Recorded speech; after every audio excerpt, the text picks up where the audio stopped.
Leaving it there, turning is Parise. Spurgeon! They score!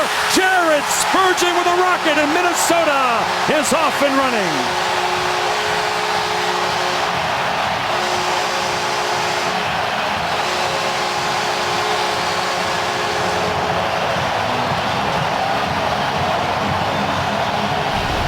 A lot of people will say the diminutive Jared Spurgeon might be the most underrated defenseman in the NHL. Granlund utilizes the back of the net. Excellent forecheck. A lot of times that creates a seam because of a collapse from everybody coming down low for Colorado.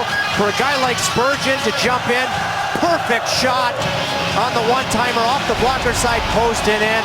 And an absolute ideal start on home ice for the... Shooting one, it goes off a stick high off Jan Hayden. Nobody saw it. Coyle did! 2-0, Minnesota.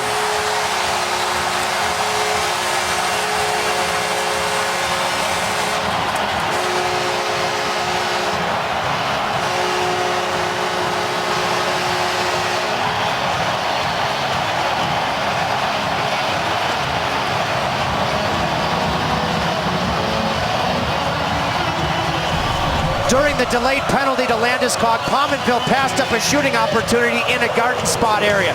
It's like he had a meeting with himself and said, I'm not doing that again. Because he established a shot on 2 occasions on this power play, and Charlie Coyle continues, dating back to last year against Chicago, to be an outstanding postseason performer. Finished the regular season strong, gets to the front of the net, off the end boards, doesn't waste any time on the backhand, and by the way, that moved by Darcy Kemper. Ryan O'Reilly. Wild get to it, but not out. Held in by Andre Benoit. Gained here by Jonas Brodin off a body off Jamie McGinn. Sent across. O'Reilly scores!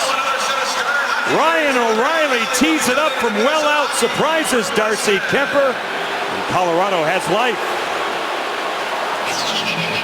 Boy, I was blinded by the Colorado bench getting up to my right and can't tell if this hit anything. It sure didn't look like it hit anything. And Colorado, to their credit, goes back to work on the forecheck. The first man pressure from McKinnon.